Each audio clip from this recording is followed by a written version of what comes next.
एक गांव में 4 ब्राह्मण रहते थे। उनमें से 3 ब्राह्मणों ने कुछ न कुछ विद्या सीख रखी थी, जबकि चौथा ब्राह्मण साधारण था। उसे कोई विद्या नहीं आती थी, परंतु वह उन तीनों से बहुत बुद्धिमान था। एक दिन तीनों ब्राह्मणों ने शहर जाकर अपनी विद्या से कुछ धन कमाने का सोचा और शहर की तरफ जाने लगे। उनको जाता देखकर चौथा ब्राह्मण भी बोला कि मुझे भी शहर जाकर धन कमाना है। इस पर तीनों ब्राह्मण बोले, तुम्हें तो कोई विद्या नहीं आती, तुम शहर जाकर क्या करोगे? तुम यहीं रहो। चौथा ब्राह्मण बोला कि मैं तुम्हारा काम कर दूंगा। तीनों ब्राह्मण अपना काम कराने के लालच में उसको साथ लेकर जाने के लिए तैयार हो जाते हैं।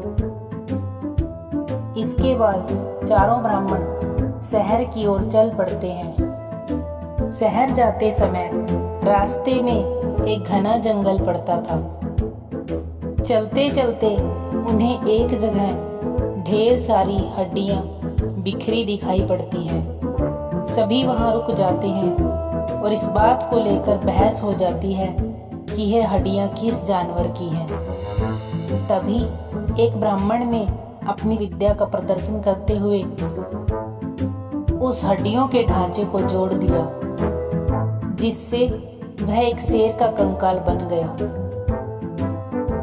यह देख दूसरा ब्राह्मण भी अपनी विद्या का प्रदर्शन कर सबको प्रभावित करना चाहता था और उसने उस कंकाल में मांस व चमड़ी लगा दी, जिससे वह पूरी तरह से शेर दिख रहा था।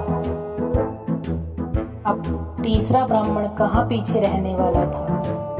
वह हंसते हुए बोला, तुम सब यह क्या बचकानी हरकतें कर रहे हो? मैं दिखाता हूँ असली विद्या। मैं इस शेर में अभी प्राण फूंक इसे जीवित कर देता हूँ। और ऐसा कहकर वह मंत्रोच्चारण करने लगा। ठहरो ठहरो, चौथा ब्राह्मण जोर से चीखता है, तुम यह क्या कर रहे हो? अगर यह शेर जीवित हो गया, अभी वह अपनी बात पूरी भी नहीं कर पाता कि मंत्रोच्चारण कर रहा ब्राह्मण उस पर गरज पड़ता है, मूर्ख, अल्प बुद्धि, विद्वानों के बीच अपनी जुबान दोबारा मत खोलना। और वह पुनः मंत्र पढ़ने लगता है।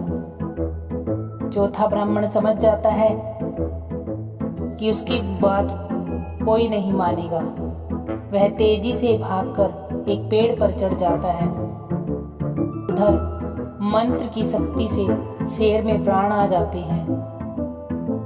शेर तो शेर है, हिंसक, प्राणनाशक। वह क्या जाने उसे किसने बनाया, क्यों बनाया।